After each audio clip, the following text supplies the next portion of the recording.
আবার শুরু হইতেছে র্যাবের তাণ্ডব। গুম খুন আবার শুরু হবে। প্রথম পদক্ষেপ ছিল গুম আইন বাতিল করা। এখন বিএনপি র্যাবকে শক্তিশালী করতেছে। আমরা তো তখন বুঝি নাই যে কেন গুম আইন বাতিল করলো বিএনপি। এখন পুরা ছবিটা পরিষ্কার হইতেছে। হাসিনার চাইতো ভয়ঙ্কর মানবাধিকার লঙ্ঘন নামে আসতেছে বিএনপির হাত ধইরা। ব্যানে ব্যানে করছি না, এই যে দেখেন র্যাবরে 163টা নতুন গাড়ি কিনে দিতেছে বিএনপি সরকার। জঙ্গল সলিমপুরে নতুন ট্রেনিং সেন্টার হইতেছে। আমেরিকার স্যাংশন খাওয়া এই খুনে বাহিনীকে বিএনপি আবার পাইলা পুষা বড় করতেছে। এমনি এমনি না, ওইগুলা করার জন্য কইতেছে নাম পাল্টাবে, নতুন আইন করবে, যেন মানবাধিকার মাইনা চলে এই খুনি বাহিনী। এই র্যাব বিএনপির ইলিয়াস আলীরে গুম করেছিল। বিএনপি নিজেই র্যাব বিলুপ্তির দাবি করেছিল, আর ক্ষমতা এসে সেই র্যাবের নাম পাল্টাইতেছে। নাম পাল্টাইলে ভালো হয়ে যাবে? শিলং সালাউদ্দিনরে কেন কেউ জিগায় না? র্যাব তো বিএনপি বানাইছিল। র্যাব চলে কোন আইনে জানেন? আসেন সেটা একটু বুঝে দেখি র্যাব কোন আইনে চলে। র্যাব চলে অস্ত্রধারী পুলিশ ব্যাটালিয়ন সংশোধন আইন 2003-এর অধীনে। এরা 9 জুলাই 2003 সালে পাশ হয়েছে খালেদা জিয়ার আমলে। আর এই আইনটা যেটা সংশোধন করে র্যাব বানানো হয়েছে সেটা 1979 সালের অস্ত্রধারী পুলিশ ব্যাটালিয়ন অধ্যাদেশ, জিয়াউর রহমান সরকারের আমলে সামরিক অধ্যাদেশ। মূল আইনটা 1979 সালের অধ্যাদেশ, জিয়াউর রহমানের সামরিক সরকারের। আর 2003-এর সংশোধনীটা খালেদা জিয়ার সরকারের। অর্থাৎ র্যাবের আইনি কাঠামো যেটা পুরাপুরি বিএনপি পরিবারের নির্মাণ। র্যাব যে দুইটা আইনি কাঠামোর উপরে দাঁড়ায় আছে, দুইটাই বিএনপির তৈরি। আর এখন কইতেছে আইন পাল্টাবে। তো আগে যখন র্যাব বানানো হয়েছিল তখন এই আইনের কথা ভাবেন নাই কেন? বালশুন, র্যাব যে আইনে খুনি দানে হইয়া উঠছে সে আইন তো আপনারই বানানো, এটা দায় কার? এত মানুষ গুম হইলো, ক্রসফায়ারে মারা গেল, এখন মানবাধিকার মাইনা যেন চলে সেই জন্য আইন বানাবেন? র্যাব তো আইন মাইনাই খুন করছে। যে আইন বানাবেন সেই আইন মাইনা খুন অব্যাহত রাখবে। যে মানুষগুলো মারা গেল, নিখোঁজ হইল, তাদের জীবন কি মূল্যহীন? তো র্যাব কিভাবে তৈরি হয়েছিল সেটা আপনারা জানেন? আপনাদের বলি, হয়তো অনেকেরই জানেন না, ইয়াংরা হয়তো অনেকেই জানে না। আসেন সেটা একটু বলি। 2002 সালে খালেদা জিয়া ক্ষমতা এসেছিল সন্ত্রাস নিয়ন্ত্রণ করার প্রতিশ্রুতি দিয়া। উল্টা আইন শৃঙ্খলা পরিস্থিতি একেবারে যাচ্ছাতেই হয়ে গেছিল। ঢাকা শহরে কয়েকজন কমিশনার খুন হইল প্রকাশ্য দিবালোকে। খালেদা জিয়া আর্মি নামাইল, নাম দিল অপারেশন ক্লিন হার্ট। আর্মি ধরে নিয়ে যাইতো যারে তারে। আর্মি ক্যাম্পে নির্যাতনে যারা মারা যেত কইতো হার্ট অ্যাটাক করছে। অপারেশনে 40,000-এর বেশি নিরাপত্তা বাহিনী অংশগ্রহণ করেছিল। যৌথ বাহিনী 11,245 জনকে গ্রেপ্তার করছিল। শত শত মানুষ আহত হয়েছিল। 40 জনের বেশি হেফাজতে মারা গেছিল। 40 জন। এইসব বিচার বহির্ভূত হত্যাকাণ্ডকে খালেদা জিয়ার সরকার ইন্ডেমনিটি দিল। আইন শৃঙ্খলা পরিস্থিতির ড্রামাটিক উন্নতি হয়েছিল, এটা সত্য। তো বাঙ্গুরা তখন বুদ্ধি বের করলো, এইভাবে তাইলে সন্ত্রাস নিয়ন্ত্রণে রাখা যায়, আর্মি থাকতে হবে মাঠে। তৈরি হইল র্যাব। কালো পোশাক কেন হইল জানেন র্যাবের? সর্দির বডিগার্ডরা যে জয় বাংলা করেছিল বেঙ্গল ল্যান্সার, তাদের ইউনিফর্ম। এই যে দেখেন বেঙ্গল ল্যান্সারের ইউনিফর্ম ট্যাঙ্কের উপরে দেখেছেন কালো, ওটাই। এই র্যাব গঠন করাটাই তো আইনত একটা ভুল ধারণা, মারাত্মক ভুল ধারণা। বাঙ্গুরা এমনই গর্ধব যে এটা যে খুনি বাহিনী হয়ে উঠবে সেটা বুঝতে পারেন। এটা প্রথমেই বোঝা যায় কেন এটা ভুল ধারণা। আসেন বুঝায় বলি। র্যাব বানানোর লক্ষ্যই ছিল আর্মিকে দিয়া সিভিল ক্রিমিনাল অ্যাক্টিভিটিস সামাল দেওয়া। কিন্তু সেনাবাহিনী দেশের সিভিল সিটিজেনের সাথে তো ডিল করার জন্য তৈরি হয় নাই। সেনাবাহিনী কি করে? সেনাবাহিনী কারে ফাইট করে? দেশের শত্রুরে ফাইট করে। সে দেশের শত্রুর সাথে ডিল করে। সেইখানে সে হয় শত্রুকে নিশ্চিহ্ন করে দেবে, নয়তো নিজে নিশ্চিহ্ন হয়ে যাবে। এখানে কোনো আইন নাই, মানে আন্তর্জাতিক আইন আছে, সে যুদ্ধাপরাধ করতে পারবে না। কিন্তু বোমা ফেলায় যদি শত্রু সেনাদের সাফা কইরা দেয়, মিলিটারির কোনো অপরাধ নাই, বরং আমরা মেডেল দিয়ে তারে পুরস্কৃত করব। তাই মিলিটারি মাইন্ডসেট একদম আলাদা। কিন্তু পুলিশ দেশের শত্রুর সাথে ডিল করে না, সে ডিল করে দেশের নাগরিকের সাথে। তাকে দেশের আইন মাইনা, নাগরিক অধিকারের সীমানা মাইনা ডিল করতে হয়। সে শুধু অপরাধীর সাথে কিন্তু ডিল করে না, সে নিরপরাধ মানুষের সাথেও ডিল করে, ভালো মানুষের সাথেও ডিল করে। ধরেন ইমিগ্রেশন পুলিশ, সে কি অপরাধীর সাথে ডিল করে? বা ট্রাফিক পুলিশ। আবার ধরেন কোনো ক্রাইম হয়নি, তাও তো পুলিশ লাগে।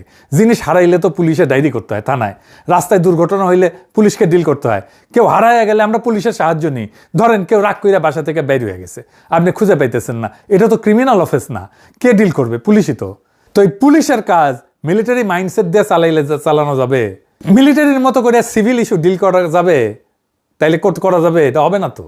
প্রতিষ্ঠার পরে খালেদা জিয়া র্যাবের ভূমিকা প্রশংসা করছিলেন, বলছিলেন যে প্রশংসা করতেছে সন্ত্রাস দমনে সাহসী এবং নিরপেক্ষ অভিযান চালানোর জন্য। পরে উনি বুঝেছিলেন যে ভুল হয়েছে। ভুল বুঝে কি করলেন? 2014 সালে খালেদা জিয়া র্যাবকে ক্যান্সার বলে বিলুপ্তির দাবি করলেন। নারায়ণগঞ্জে 7 খুনের পর খালেদা জিয়া প্রথম প্রকাশ্যে র্যাব বিলুপ্তির দাবি তোলেন। 10ই মে 2014 নিখোঁজ বিএনপি নেতা সাজেদুল ইসলাম, মানে আমাদের তুলির ভাই আর কি, তার পরিবারের সঙ্গে দেখা করে বললেন যে র্যাব গঠন হয়েছিল জনগণের জীবন সম্পদ রক্ষা করার জন্য, কিন্তু এখন এই বাহিনী রাজনৈতিক উদ্দেশ্যে ব্যবহার হইতেছে। আমি এই এলিট ফোর্স বিলুপ্তির দাবি করতেছি।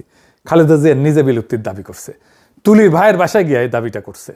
13ই মে 2014 সিদ্ধিরগঞ্জে 7 খুন হয়েছিল না, এই 7 খুনের পরিবারগুলো সান্ত্বনা দিতে যেয়ে বলেন এই বাহিনীর আর কোনো প্রয়োজন নাই, কারণ তারা জনগণের বিরুদ্ধে দাঁড়িয়েছে। 2014 সালেই মুন্সিগঞ্জের এক সমাবেশে খালেদা জিয়া র্যাবকে ক্যান্সার আখ্যা দিয়ে বলেন সংস্কারে কাজ হবে না, বিলুপ্তি করতে হবে। র্যাবকে রক্ষী বাহিনীর সাথে তুলনাও করেছিলেন।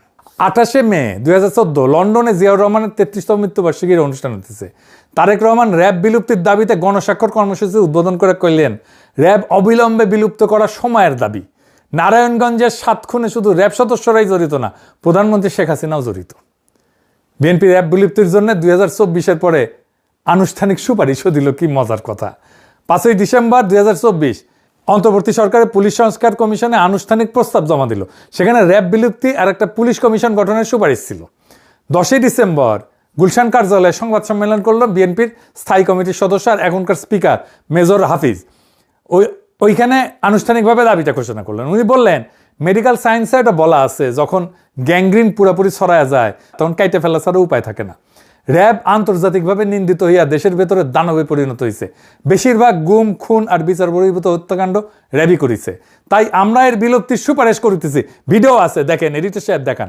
যত ধরনের খুন যখন এবং যত এক্সট্রা জুডিশিয়াল কিলিং সব কিছু অধিকাংশই এই র্যাবের মাধ্যমে হয়েছে। সেজন্য আমরা এটিকে বিলুপ্ত করার জন্য সুপারিশ করেছি।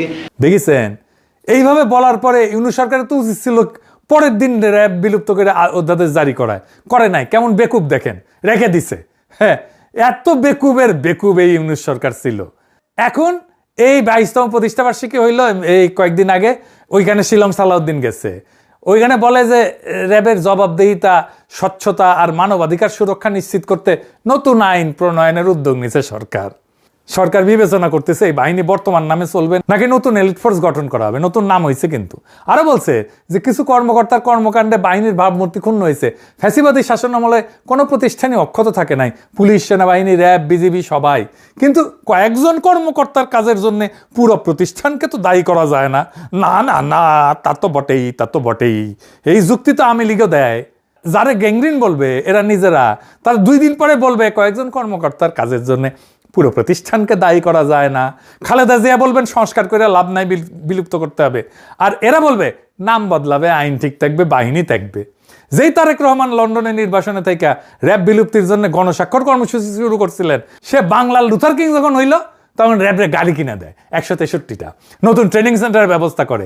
নাম হবে SIF, স্পেশাল ইন্টারভেনশন ফোর্স। ওরে বাবা, ইংরেজি যেহেতু কইছে ঠিকই কইছে না। আপনারা নিজেরা যা দাবি করেছিলেন অন্য সরকারের কাছে, এখন নিজেরাই করেন সেটা। নিজের দাবি নিজেই মানেন, আমাদের দাবি মানা লাগবে না। আপনারা নিজেরা যে দাবি তুলেছিলেন সেই দাবিটাই পূরণ করেন না কেন? নতুন বোতলে আগের মদ খাইতে চাই না তো আমরা। এটার নাম করতে রাজনীতি না, এটার নাম বিশ্বাসঘাতকতা। সরাসরি নিরবিচ্ছিন্ন লজ্জাহীন বিশ্বাসঘাতকতা। এই জন্য আজকের তরুণ সমাজ পলিটিশিয়ানদের পছন্দ করে না।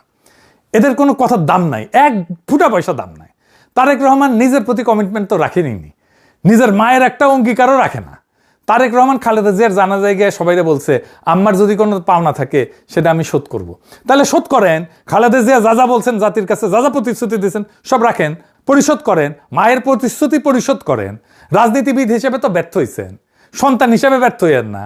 যে বাহিনী আপনাদের বাইরেই ঘুম করছিল সেই বাহিনীকে আপনারা পাইলা পুষা বড় করতেছেন।